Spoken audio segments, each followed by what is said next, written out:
મિત્રો, આપણા મનમાં હંમેશા એક સવાલ રહેતો હોય છે કે કર્મ મોટું કે ભાગ્ય। કોઈ કહે છે કર્મ કરો તેનું ફળ મળી જશે, તો કોઈ કહે છે કે ભાગ્યમાં હશે તો મળી જશે।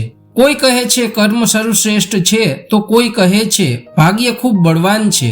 તો આ વાત એક વાર્તાના માધ્યમથી સમજીએ। એક જંગલ હતું અને તે જંગલની બંને બાજુ અલગ અલગ રાજા રાજ્ય કરતા હતા।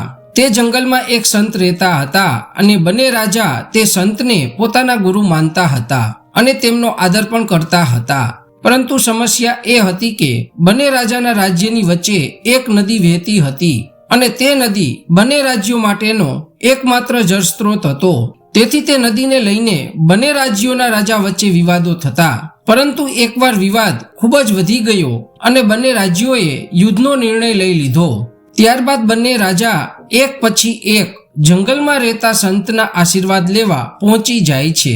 પેલા જે રાજા આવે છે તેને સંત જણાવે છે કે તારા ભાગ્યમાં જીત નથી, પછી આગળ ઈશ્વરની મરજી। આ સાંભળી રાજા ગભરાયો અને તેને સેનાને આદેશ આપ્યો કે આપણે પૂરી તાકાતથી લડીશું। ભલે આપણા ભાગ્યમાં જીત ન હોય, ભલે આપણે યુદ્ધ હારી જઈએ, પરંતુ આપણે યુદ્ધ એટલા પરાક્રમથી લડીશું કે હારવા છતાં પણ આપણે પરાક્રમનું એક શ્રેષ્ઠ ઉદાહરણ બનીએ। ત્યારબાદ બીજો રાજા એ સંત પાસે જાય છે, ત્યારે સંત તેને જણાવે છે કે જીત તારા ભાગ્યમાં છે, આગળ ઈશ્વરની મરજી। આ સાંભળી તે રાજા ખૂબ જ ખુશ થઈ જાય છે। તે વિચારે છે કે ભાગ્યમાં જ જીત છે તો પછી ગભરાવું શું। ત્યારબાદ બંને રાજા વચ્ચે યુદ્ધ થાય છે અને પહેલો રાજા અને તેની સેના ખૂબ તાકાતથી લડે છે, જ્યારે બીજો રાજા ગફલતમાં જ લડે છે કે ગમે એ થાય જીત તો મારા જ ભાગ્યમાં છે। તેના મગજમાં ભાગ્યની વાત એટલી ઘર કરી બેઠી કે યુદ્ધમાં તેના ઘોડાની નાળ નીકળી ગઈ છે તેનું પણ તેને ભાન ન રહ્યું અને ઘોડો થોડીવાર બાદ લંગડાવવા લાગ્યો અને રાજા પડી ગયો। ત્યારબાદ તે રાજા દુશ્મનના હાથમાં આવી ગયો અને પેલો રાજા જીતી ગયો અને બંને રાજ્ય તેના કબજામાં આવી ગયા, જ્યારે ભાગ્યની ગફલતમાં બીજો રાજા પરાજિત થયો। ત્યારબાદ બંને સંત પાસે જઈને પ્રશ્ન પૂછે છે કે આવું કઈ રીતે થયું, ભાગ્યમાં લખાયેલું કેમ બદલાઈ ગયું। ત્યારે સંત જવાબ આપે છે કે ભાગ્ય નથી બદલાયું, ભાગ્ય તો તેની જગ્યાએ સ્થિર જ છે, માત્ર તમે લોકો બદલાઈ ગયા। ત્યારબાદ જીત મેળવનાર રાજા વિશે સંત કહે છે કે પોતે હારી જવાનો છે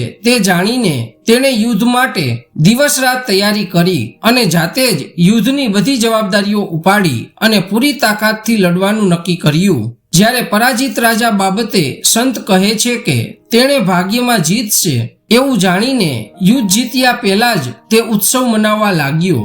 તે એટલો ખુશ થઈ ગયો કે તેના ઘોડાની નાળનો પણ ખ્યાલ ન રહ્યો। તેણે પોતાનું વ્યક્તિત્વ જ બદલી નાખ્યું। તે પરિસ્થિતિમાં ભાગ્ય બિચારું શું કરે।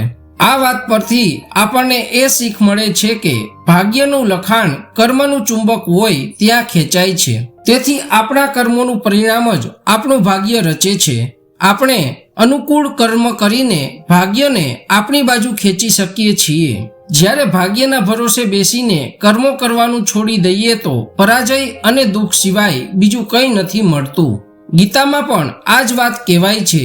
ગીતાના બીજા અધ્યાયના 47મા શ્લોકમાં ભગવાન જણાવે છે કે કર્મ પર તારો અધિકાર છે, ફળ પર નહીં, માટે ફળની ચિંતા કર્યા વગર કર્મ કરતા રહો।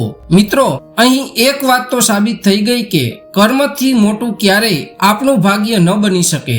આપણું ભાગ્ય ગમે એટલું સારું હોય પણ આપણે તેના માટે કોઈ કર્મ જ ન કરીએ તો તે વ્યર્થ જાય છે। જો આપણે હંમેશા કર્મ કરતા રહીએ તો ભાગ્યને પણ ખેંચાઈને આપણી પાસે આવવું પડે છે।